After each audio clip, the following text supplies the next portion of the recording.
기도하시겠습니다. 거룩하신 주님, 이 맥주 감사절을 주님의 감사를 드립니다.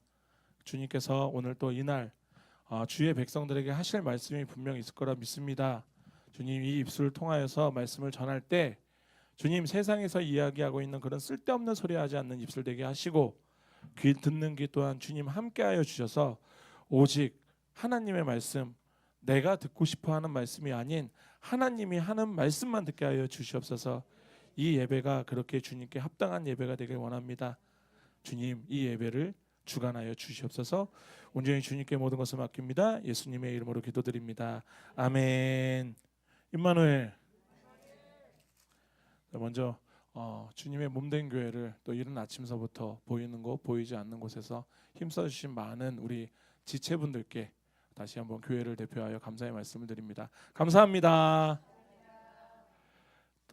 이와 더불어서 거룩한 주일, 또 오늘 맥주감사주일 진리로 예배의 자리로 나오신 사랑하는 우리 주사랑교회 모든 성도들 예수님의 이름으로 사랑하고 축복합니다. 아멘. 자, 제가 지난주 공동회 때 말씀을 드렸죠. 못 들은 분들이 계실 것 같아서 살짝 이야기를 하고 가시면은, 이야기를 드리려면은 이건 참 고민이 많았어요. 왜냐면은 이제 다른 교회들도, 많은 교회들도 이제 맥추절하고 오순 그러니까 우리가 성령 강림주일을 다 같이 지내는 교회들이 많은데, 사실상 이게 또 본질상 하나의 본질을 갖고 있는 말씀이 그 하나의 본질의 날이 절기거든요. 그래서 이제 고민을 하다가, 그런데 사실 또 우리가 감사하는 게 많으면 많을수록 좋겠죠. 그래서 본질상 같은 절기지만 성령 강림주일은 우리를 구원하시고 교회를 세우신 그 부르신 그 영적 은혜의 감사함에 집중을 하면 좋겠고요. 이 맥주 감사주일은 다 아시겠지만 우리나라 농경사회를 맞춰서 11월에 있는 우리 추수감사주일하고 성격이 비슷하다고 말씀을 드렸어요.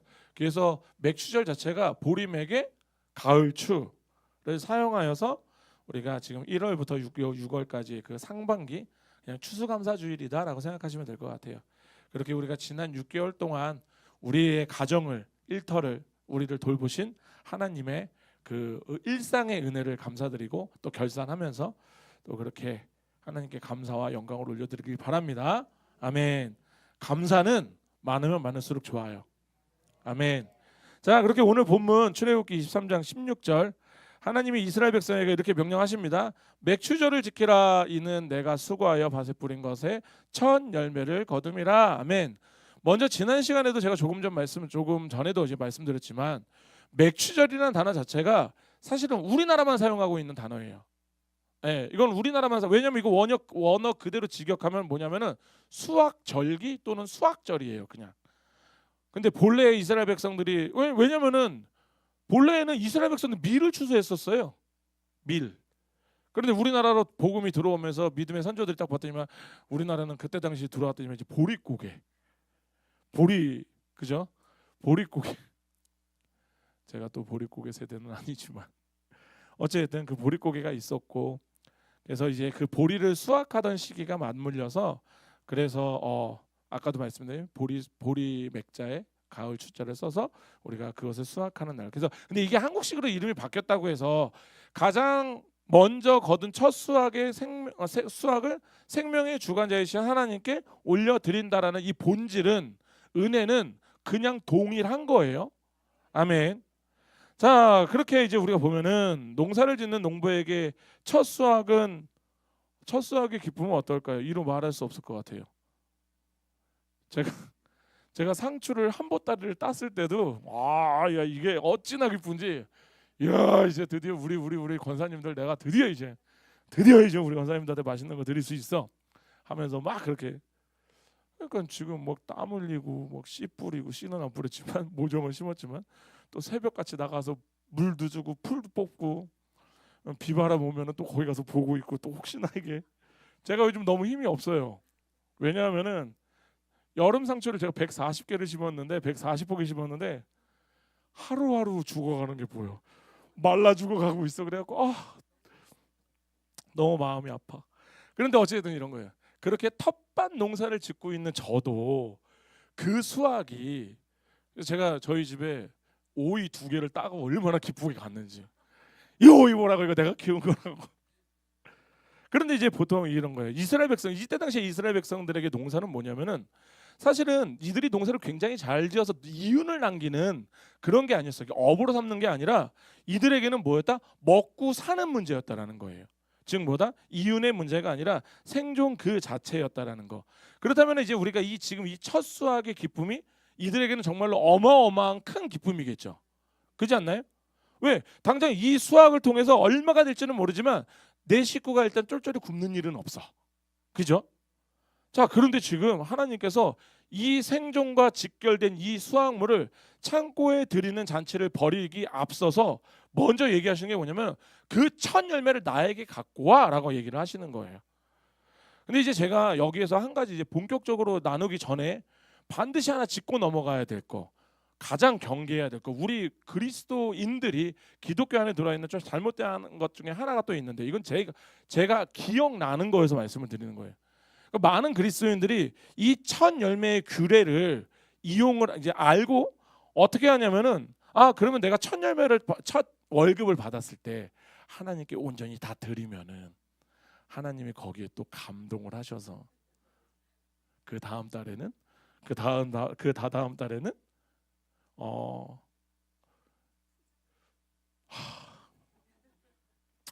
그렇게 생각하시는 분들이 계셨어요. 제가 우리 기독교 안에 그 만연해 있는 그 기복주의 신앙들, 내가 이만큼을 드리니, 내가 수학의 11조를 이따만큼 드리니 하나님께 거기에서 좀 더 뭐 뭔가를 더 주시고, 근데 물론 이런 거예요. 내가 천년금을 받았어요. 너무 감사드리면 다 드릴 수 있어요. 거기에서 뭐라는 게 아니라 제가 말씀드린 건 뭔지 아시죠?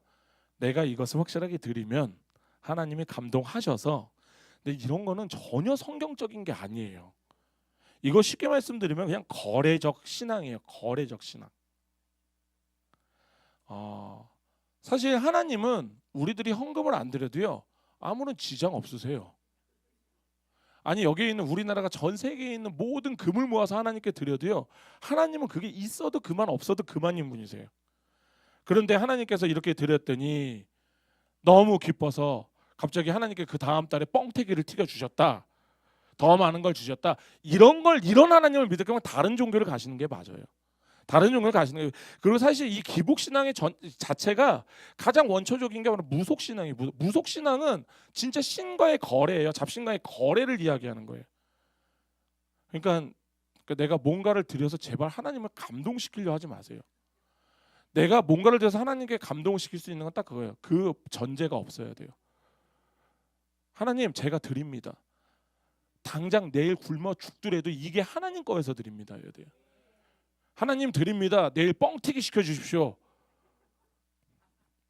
그런 믿음은 안 됩니다. 자, 어쨌든 그렇다면 지금 하나님이 왜 우리에게 첫 열매를 요구하셨을까?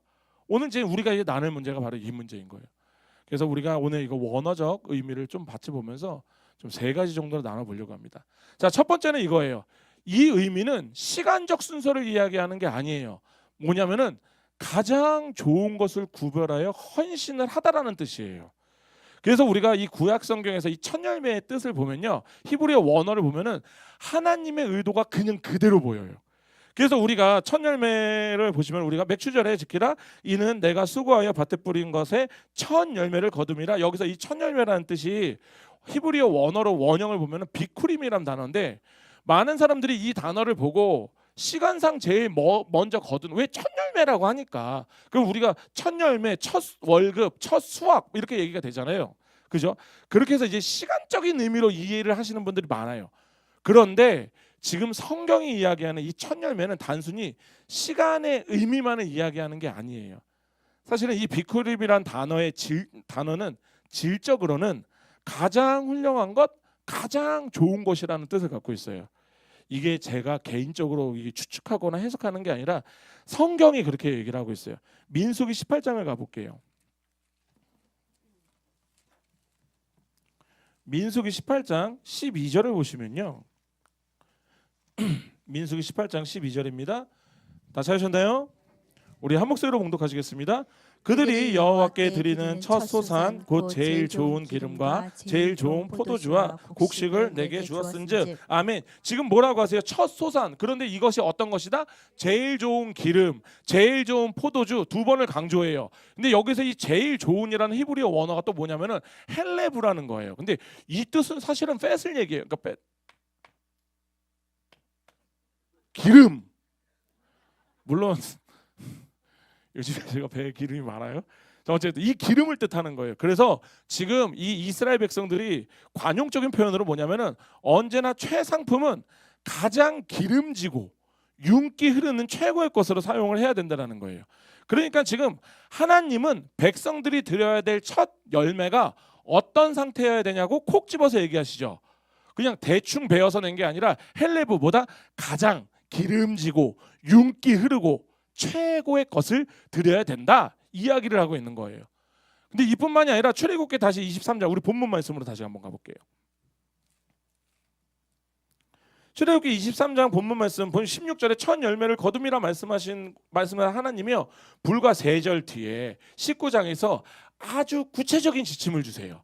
다 같이 한 목소리로 봉독하시겠습니다. 내 토지에서 처음 거둔 열매의 가장 좋은 것을 가져다가 너희 하나님 여호와의 전에 던질지니라. 아멘.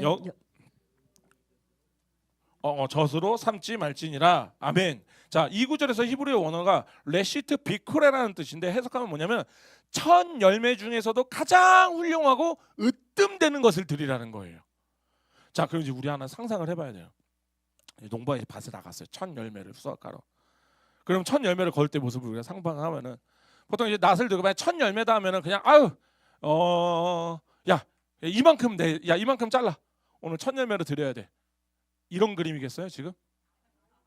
지금 이런 그림이 아니죠. 이런 그림이 아니에요. 지금 뭐냐면요. 우리 이렇게 생각하시면 돼요. 여기에서 우리가 부모님이나 가장 존경하시는 분들에게 과일 선물할 때 과일 가게 가서 과일 가게 사장님 되게 열받게 하잖아요. 이건 안 되고요. 이거 맛있어요. 그거 말고요. 흠 있고요. 뭐하고 해서 그냥 아무거나 고르지 않아요. 이리 보고 저리 보고 살펴보고 뭐하고 기스난 거 있는지 없는지 다 살펴본 다음에 가장 알이 굵고 깨끗하고 빛깔 좋은 거 청성껏 골라내잖아요. 바로 이것이라니까요. 지금 이스라엘 이 농부가 뭘 하냐면은 밭으로 들어가요. 그래서 첫 열매니까 야 이만큼을 그냥 썰어가 아니라 찾는 거예요. 가장 좋은 게 어딨지? 가장 이쁜 거, 가장 잘 여문 게 어딨지를 찾는 거예요. 엄청 찾고 다니는 거예요. 그렇게 해서 그것을 거두어서 온전하게 그 온전한 이삭을 그렇게 골라냈다라는 거. 왜? 하나님은 우리의 남는 것이나 쓰다 버린 찌꺼기를 원하시는 분이 아니시잖아요. 잠언 3장 9절을 보면요 이렇게 나와 있어요. 잠언 3장 9절입니다. 잠언 3장 9절을 보면은 이렇게 나와 있어요. 다 같이 찾으셨나요? 한 목소리로 봉독하시겠습니다. 내 재물과 내 소산물의 처음 익은 열매로 여호와를 공경하라. 아멘. 그러니까 이 말씀 보면 뭐예요? 가장 귀한 것을 구별하는 마음, 그것이 바로 곧 하나님을 향한 진정한 공경이다. 이야기를 하고 있어요. 그럼 이것을 우리가 다 정리하면은 우리가 첫 열매를 드린다라는 것에 대한 정의는 뭐냐면은 내 삶에 가장 귀하고 소중한 것을 구별하여서 하나님을 나의 영적 중심이자 가장 높은 자리로 모신다라는 위대한 또 신앙의 고백이 되는 거예요. 아멘. 자, 그럼 이제 우리가 오늘 한번 우리의 삶에 대해서 한번 생각을 해보셔야죠. 내가 쓰다 남는 시간, 피곤해 지쳐서 졸음이 막 쏟아지는 짜투리 시간, 우리 그런 시간 주님께 드리고 있지 않을까? 제가 예전에 한번 이런 말씀 드렸잖아요. 우리에게는 예배는 숨이에요. 숨이라고요. 그러니까 한마디로 해서 우리가 주일날 하나님께서 우리에게 안식을 주신 이유가 니네들이 일주일 동안 세상에서 그 숨 막히는 곳에서 퍽퍽거리면서 살 거거든. 근데 그 주 한 주만큼은 제발 산소호흡기를 좀 달아. 내 말씀 좀 달아. 아멘. 그런데 신기하게 우리는 내가 시간에 쫓기기 시작하면 제일 먼저 미루는 게 뭐냐면 예배를 미뤄요. 제가 이런 말씀인데 어떤 분은 목사님 세상이 얼마나 바쁜데요. 제가 그걸 모르겠어요. 바쁘죠. 얼마나 바쁘겠어요. 그런데 제가 아까 말씀드린 예배가 진짜 산소 호흡기라면은 바쁜 세상이라는 바쁜 물 속에서 살아가실 때 헤엄치고 있을 때 숨 막히면 어떡하실 거예요? 참으실 거예요? 아니잖아요. 어떻게든 예배하러 나와서 호흡을 해야죠. 그런데 왜 어떻게 우리는 예배가 먼저 가장 배제가 되냐라는 거예요. 내가 몸만 바꾸면은, 내가 몸만 힘들면은 제일 먼저 양보가 되는 게 예배. 그래서 제가 예전에 어떤 분에게도 예배 좀 참석하세요. 그러니까 예, 시간 나서요. 시간 날 때요. 제가 그 소리를 듣고 저건 지금 무슨 소리지? 내가 지금 무슨 말을 듣고 있는 거지? 라는 생각을 했었어요. 진짜 산소호흡기면요, 시간 될 때가 아니에요. 내가 시간을 만들어서라도 와야죠. 그렇지 않아요? 시간을 만들어서라도 와서 숨을 쉬어야 되는 거예요. 마찬가지로 쓰고 남은 물질, 남은 에너지 드리는 게 아니라니까요. 그래서 우리가 하나님께 기도 드릴 때, 제가 그래서 여기 계신 분들 아침에, 제가 요번에 이제 우리 대신방 할 때 제가 많은 분들에게 제발 아침에 자신에게 선포하라 얘기했었죠. 왠지 아세요? 그 시간이 내가 제일 말똥말똥한 시간이거든. 그러면 그 시간이 어떻게 보면 하나님께 가장 나의 진심을 올려드릴 수 있는 시간일 수도 있다라는 거예요. 그렇게 우리는 내 하루의 가장 맑은 첫 시간, 내 소득의 가장 귀한 부분, 내 재능의 가장 빛나는 순간을 먼저 떼어드리는 구별이, 이게 바로 첫 열매라는 거예요. 아멘. 이런 경험들 다 있으시죠? 직장에 처음 들어가시거나, 이제 지금 요즘 젊은 것들은 몰라, 젊은 것들은 모르는데 옛날 분들은 다 아셔. 직장 들어가서 아르바이트 딱 해갖고 생애 첫 월급 딱 받으면은 딱 네일 가게 가갖고 괜히 빨간 내복 보고 있고, 우리 엄마 뭐 사다 드리지 하고 있고, 그와 함께 용돈 드리고 있을 때, 근데 이렇게 얘기하시는 분들 안 계시잖아요. 어머니, 제가 법적으로 어머니의 부양의 의무가 있어서 제가 소득의 10%를 세금처럼 띄워 드릴게요. 이렇게 말하는 자녀들 보셨어요? 없죠. 그냥 자신이 번 것 중에서 가장 빳빳한 거. 저 어릴 때 저 기억이 나요. 저 어머니가 하셨던 게 기억이 나요. 그냥 나는 이게 모르겠어요. 이게 화폐를 훼손하는 것 같긴 한데, 화폐 다림질 하시는 거 보셨죠? 옛날 분들은 진짜 그러셨어요. 옛날 분들에서 그래서 뭐 다림질을 하셨어요. 그래 이렇게 했다가 깜빡 잊고 했다가 보면은 어머 노래졌네 막 이렇게 하고, 사실 그런 게 기억이 나는데, 그렇게 해서 빳빳하게 펴갖고 가장 예쁜 봉투에 담아서 부모님께 드렸잖아요. 왜? 나의 의무여서?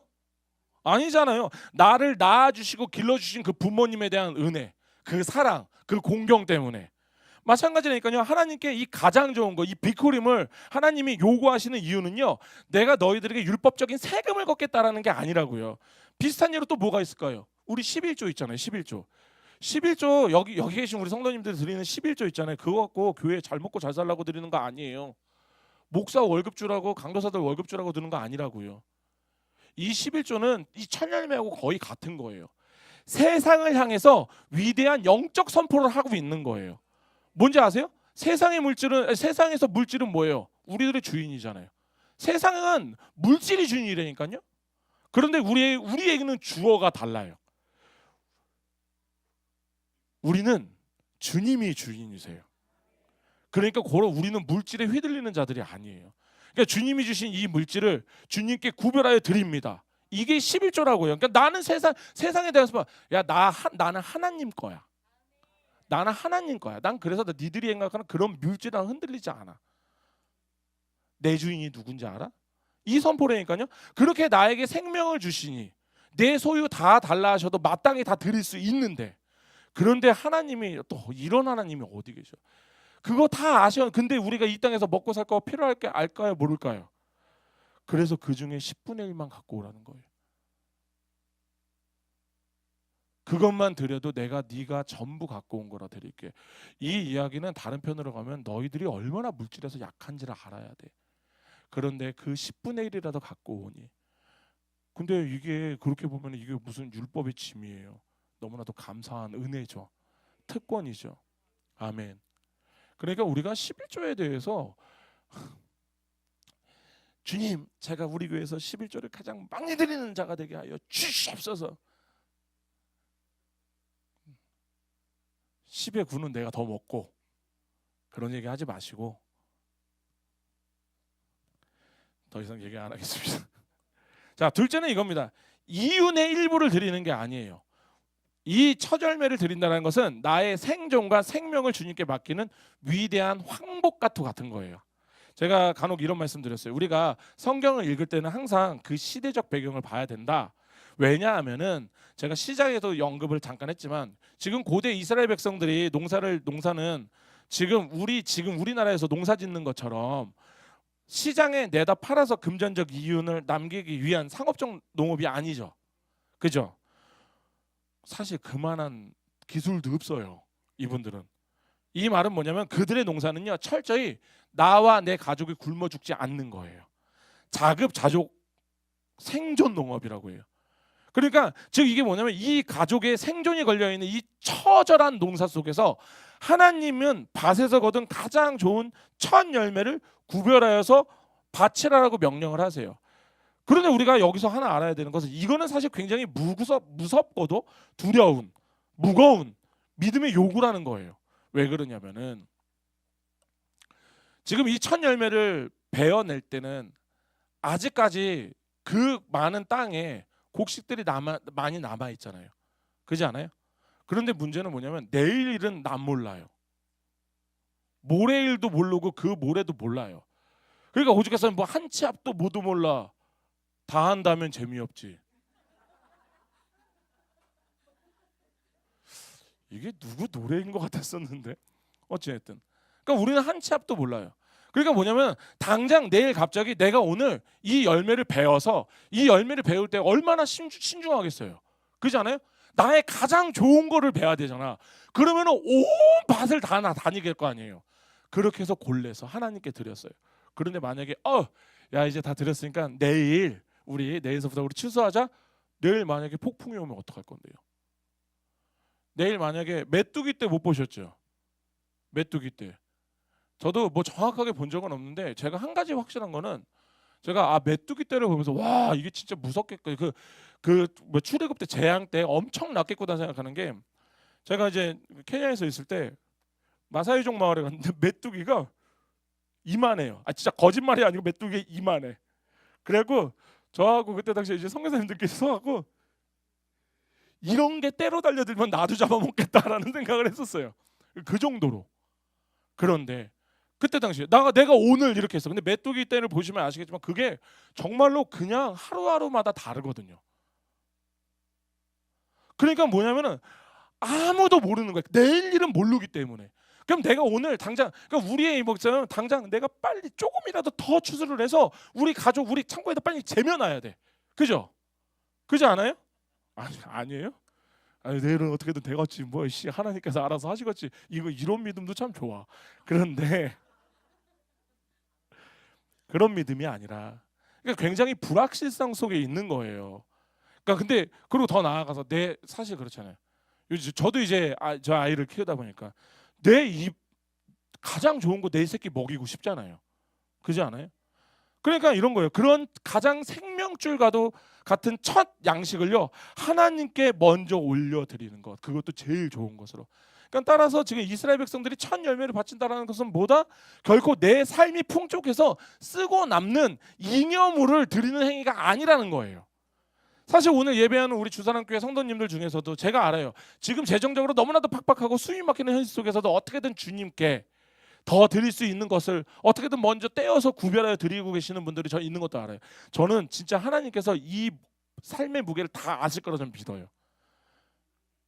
그리고 지금 이스라엘 백성들이 바쳤던 이 첫 열매의 무게가 바로 그 무게란 말이에요. 넉넉해서 드리는 게 아니에요. 당장 내일 메뚜기 때 날아올지도 몰라요. 비바람 불어서 남은 농사 망칠지 몰라요. 불확실성 속에서 내 자식의 입에 가장 먼저 들어가야 될 그 생명줄과 같은 것들, 그 청양식을 하나님께 올려드리는 거. 그러니까 이 명령은 사실은 굉장히 불안한 거예요. 불확실성에서도 내가 올려드린 거예요. 그렇기 때문에 이 첫 열매는 뭐예요? 내 생명과 우리 가족의 생존, 이 밭의 곡식, 우리 통장의 잔고에 있는 것이 아니라 오직 하나님께 달려 있다라는 고백인 거예요. 그러니까 제가 아까 말씀드렸죠. 이것은 내 삶의 이 첫 열매를 드린다라는 것은 내 삶의 주권을 온전하게 하나님께 내어 드리는 위대한 항복이다라고 말씀을 드리는 거예요. 다들 아시는 말씀이죠. 열왕기상 17장을 볼게요. 우리 사르밧 과부 있잖아요. 열왕기상 17장. 열왕기상 17장 을 보시면 엘리야와 이 사르밧 과부의 사건, 극심한 가뭄 속에서도 마지막 남은 가루 한 움큼 기름 한 방울 그거 갖고 떡 구워 먹고 아들하고 죽기를 기다렸는데 그 자에게 갖고 지금 엘리사가 지금 선포를 하죠. 그게 13절입니다. 우리 다 같이 한 목소리로 봉독하시겠습니다. 엘리야가 그에게 이르되 두려워하지 말고 가서 내 말대로 하려니와 먼저 그것으로 나를 위하여 작은 떡 한 개를 만들어 내게로 가져오고 그 후에 너와 내 아들을 위하여 만들라. 아멘. 먼저 지금 이 사건은 엘리야 선지자의 이기적인 폭력이 아닙니다. 절대. 생존의 벼랑 끝에서 가장 처음 것, 가장 좋은 것을 구별하여 드림으로써 생명의 주관자가 누구인지를 고백하라는 하나님의 지금 맹렬한 훈련이에요. 믿음의 훈련이에요. 에이 목사님 그래도 지금 과부가 가진 게 그렇게 좋은 것은 아니잖아요. 그죠? 무슨 소리 하는지는 모르겠어요. 제가 가장 좋은 거 아니에요? 여기 계신 분들 제가 딱 열흘만 굶겨볼까요? 그럼 바닥에 떨어진 거 있잖아요. 그게 제일 좋은 거예요. 그죠? 그러면은 이 사람들의 입장에서는 이 사르밧 과부와 이 아들의 입장에서는 이 얼마 안 남은 이것 있잖아요. 이건 얼마나 귀중하고 소중한 걸까요? 얼마나 좋은 것일까요? 그렇지 않아요? 그러니까 지금 이렇게 과부는 자기의 가장 소중한 것, 가장 좋은 것, 이 생존의 떡을 먼저 구별해서 드렸어요. 가뭄 그러니까 그렇게 드렸을 때 뭐가 됐어요? 가뭄이 다하기까지 그 통에 가루가 막 위대한 섭리를 경험하게 돼요. 그럼 또 제가 이런 얘기하면 갑자기 어떤 분이 또 그래요. 아니 목사님 그러면 우리는 더 하나님께 더 드려야 되는 거 아니에요? 아니 이렇게 드렸더니 나에게 이만큼 주시는 하나님. 전 진짜 이렇게 그래서 이런 말씀하고 또 아까 우리 잠언서 한번 더 읽어볼게요. 아까 잠언서 우리 3장 9절 있잖아요. 그 말씀 밑에까지 10절까지 보면 이렇게 나와 있거든요. 제가 읽겠습니다. 내 재물과 내 소산물의 처음 익은 열매로 여호와를 공경하라. 그리하면 내 창고가 가득 차고 내 포도즙 틀에 새 포도즙이 넘치니라. 아멘. 이 말씀 봐요, 목사님. 거봐. 첫 열매를 드리면 창고가 차고 부자가 된다고 성경에 적혀 있잖아요. 그렇기 때문에 하나님께 첫 열매 드리면요, 복에 복을 더하여서.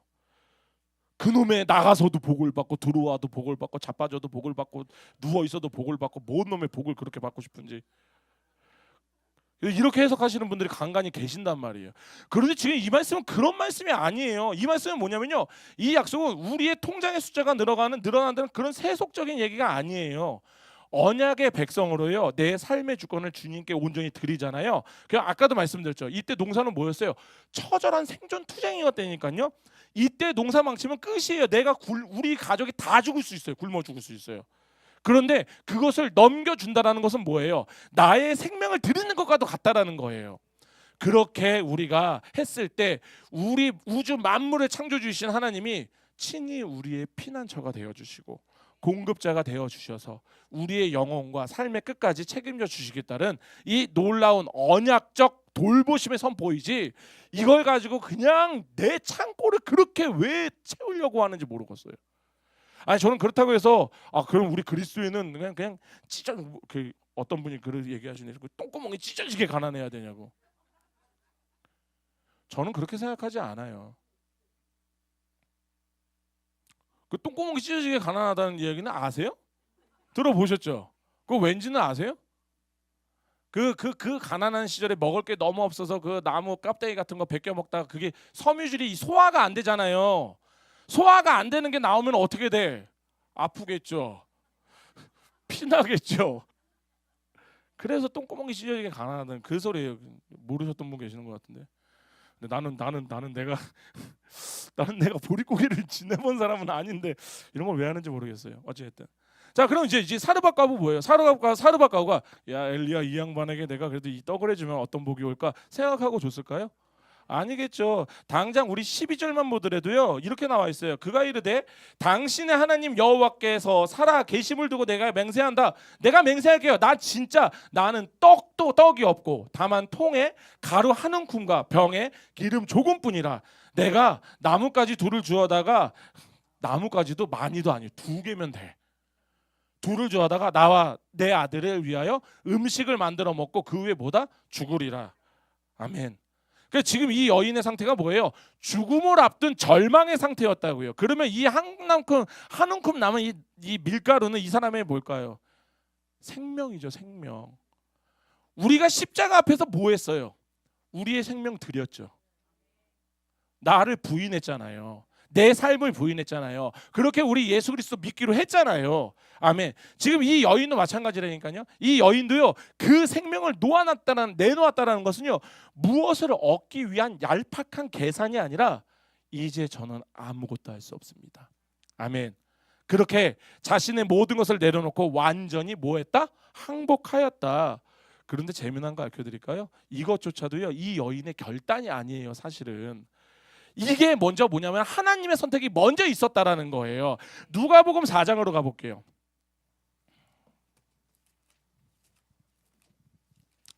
누가복음 4장으로 가시면요. 25절에서 26절입니다. 누가복음 4장 25절에서 26절. 누가복음 4장 25절에서 26절. 다 찾으셨나요? 우리 한 목소리로 봉독하시겠습니다. 내가 참으로 너희에게 이르노니 엘리야 시대에 하늘이 3년 6개월간 닫히어 온 땅에 큰 흉년이 들었을 때에 이스라엘에 많은 과부가 있었을 때 엘리야가 그 중 한 사람을도 보내심을 받지 않고 오직 시돈 사람 땅에 있는 사렙들 한 과부에게 뿐이었으며. 아멘. 지금 이스라엘에도 굶어 죽는 수많은 과부 있었대잖아요. 그죠? 그런데 하나님께서 뭐라 그러세요? 내가 그 중에 너를 보내지 않았어. 그 대신 시돈 땅에 있는 사렙부, 이게 바로 사르밧 과부예요. 그러니까 이때 당시에 그 많은 이스라엘에도 그 많은 굶어 죽는 과부들이 있었는데 내가 그들에게 엘리야를 보낸 게 아니라 저기 시돈 땅에 있는 이방인 사르밧 과부에게 엘리야를 선택해서 보냈다고요. 즉 과부가 떡을 잘 바쳐서 구원을 받은 게 아니에요. 하나님께서 먼저 이 여인을 선택하셨다고요. 그래서 그 은혜로 그 은혜가 임함으로 이 여인이 마지막으로 떡을 내어놓을 수 있는 믿음이 발생을 한 거예요. 아멘. 똑같은 거라니까요. 농부가 씨앗을 뿌리고 땀을 흘린다고 해서 반드시 열매가 맺어요? 제가 요번에 그 봄 상추 심으면서 우리 성도님들 많이 드셨잖아요. 맛있게 드셨죠? 저 지금 그거 믿고 요번에 140포기 딱 심었거든요. 지금 막 죽어나가고 있어. 막 나 어떻게 할지 모르겠어. 제가 우리 권사님들 볼 때마다 마음이 아파요. 마음이 아파요. 나 이러고 다니고 있어 지금. 어찌나 마음이 아픈지. 그런데 이런 거예요. 이게 지금 내가 하고 싶다고 해서 되는 게 아니잖아요.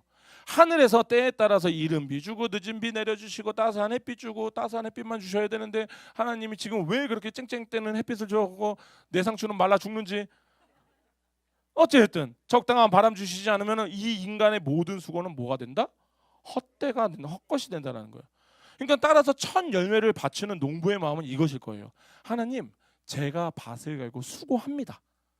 근데 이 열매를 맺게 해주시는 분요 오직 여호와 하나님뿐입니다. 아멘.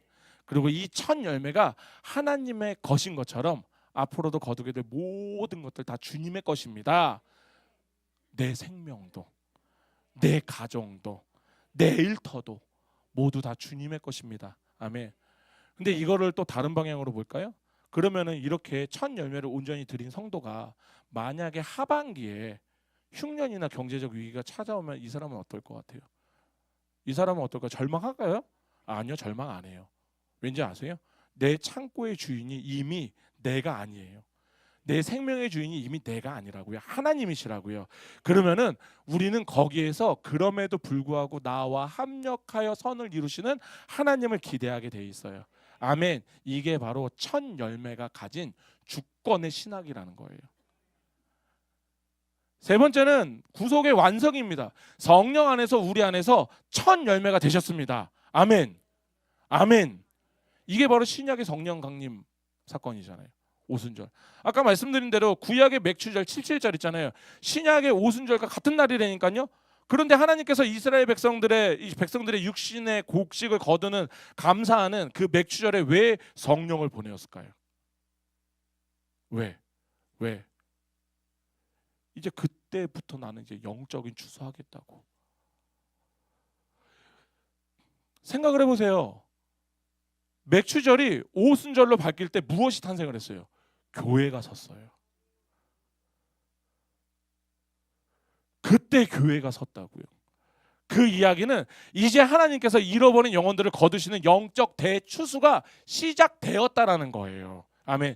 고로 우리가 하나님께 감사하면요, 무엇을 바치기 훨씬 이전에 하나님께서 먼저 우리를 위해 첫 열매를 주셨다라는 것. 아멘. 그게 바울이 고린도전서 15장 20절에서 이렇게 얘기하는 거예요. 오늘도 말씀을 나눴죠. 우리가 성찬식 때. 그러나 이제 그리스도께서 죽은 자 가운데서 다시 살아나사 잠자는 자들의 첫 열매가 되셨도다. 아멘. 여기서 첫 열매, 이게 헬라어가 아파르케인데 뭐냐면 이게 바로 구약에 있던 비쿠림 있죠. 그걸 해석한 단어가 바로 이 단어예요.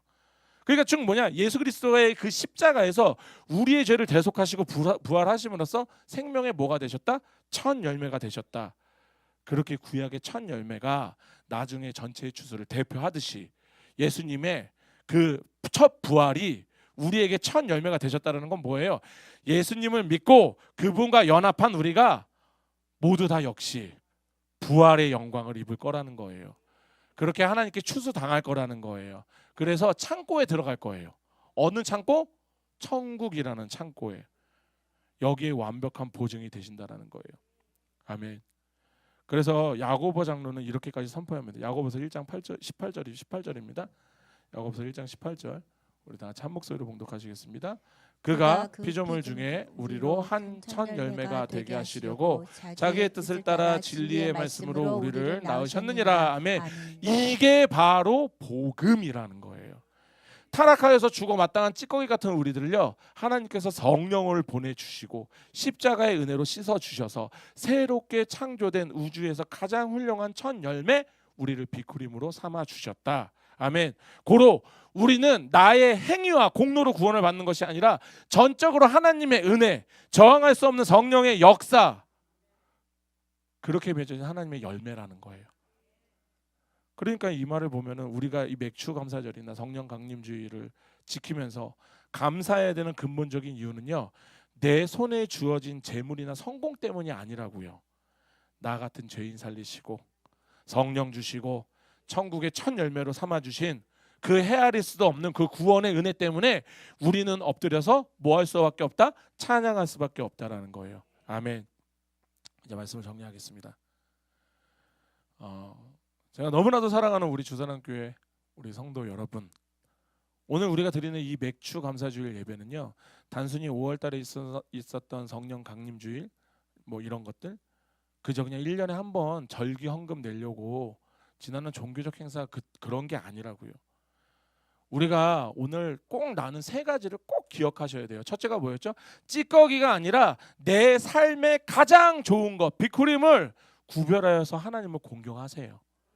둘째는 뭐예요? 내 생존과 밥조율이 아니라 이 모든 것들이 다 오직 주님께 달려 있음을 인정하고 제발 나의 주권 내려놓으시고 하나님께 항복하시고, 셋째가 뭐예요? 십자가에서 친히 열매가 되신 예수 그리스도의 은혜로 말미암아 이제는 저와 여러분이 이 모든 우주에서 가장 존귀한 하나님의 첫 열매가 되었다는 사실이에요.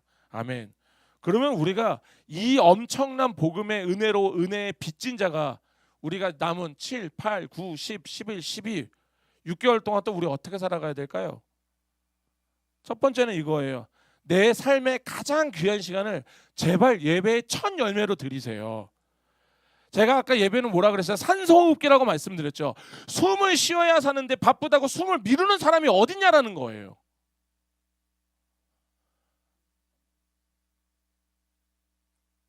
아마 듣기 싫을 수도 있어요. 너무 바빠요. 안 바쁜 사람이 어디 있어요? 다 바쁘죠. 그렇지 않아요? 그럼에도 불구하고 수요 예배, 금요 예배 찾아가서 드리는 것, 저는 그래야 된다고 생각을 해요. 그래야 살아요. 제가 이렇게 말씀드릴까요? 일주일 내내 나 일주일에 한 번 숨 쉬는 게 좋으세요? 일주일에 3번 숨 쉬는 게 좋으세요? 매일 숨 쉬는 건 제일 좋고, 최소한 그냥 우리가 일주일에 3번은 숨을 쉬려면요, 주일 예배, 금요 예배, 수요 예배는 오세요. 바쁘다고 뭐하다고 제발 숨 참고 계시지 마세요. 숨 참고 있으면 나중에 머리에 뇌경색 와요.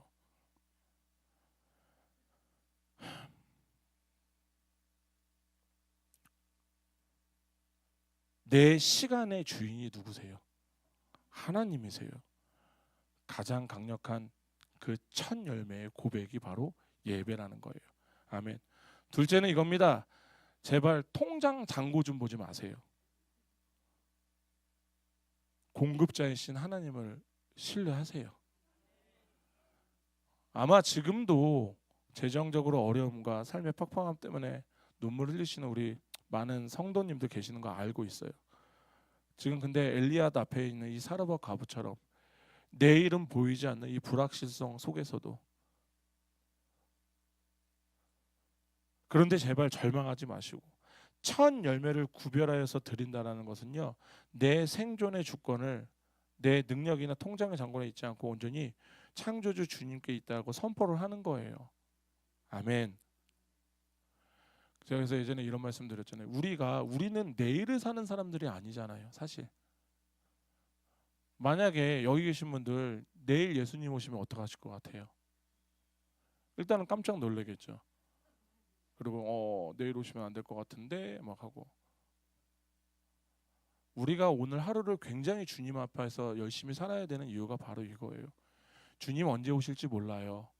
주님 우리 예배 드리고 있다가 오실 수도 있어요. 그런데 우리 내일을 위해서 살기 시작하잖아요. 그러면 일단적으로 한 가지, 첫 번째 아주 큰 믿음이 있는 거예요. 근데 여기 계신 분들 다 가지고 계실 것 같아요. 일단 내가 죽기 전까지 예수님 안 오신다라는 믿음. 근데 그 믿음은 진짜 내일 예수님 오시면요, 지금 내 통장에 수천억이 있어도요 그냥 필요가 없는 거예요. 그렇기 때문에 우리는 오늘을 살아야 돼요. 오늘을 꼭 사시길 바랍니다. 그렇기 때문에 이 하반기 어떠한 비바람이 와도요 불안해하지 마세요.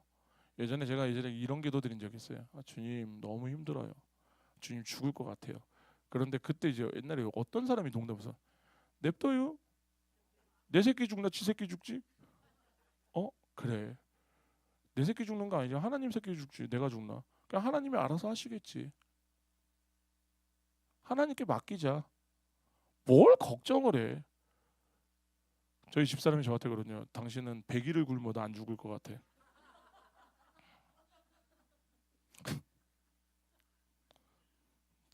자기 얘기 좀 하지 말라 그랬는데 오늘 또 집에 못 들어가겠다. 어쨌든 그렇게 우리가 이 하반기에는 그냥 하나님의 돌보심을 믿었으면 좋겠어요. 하나님께서 하실 거예요.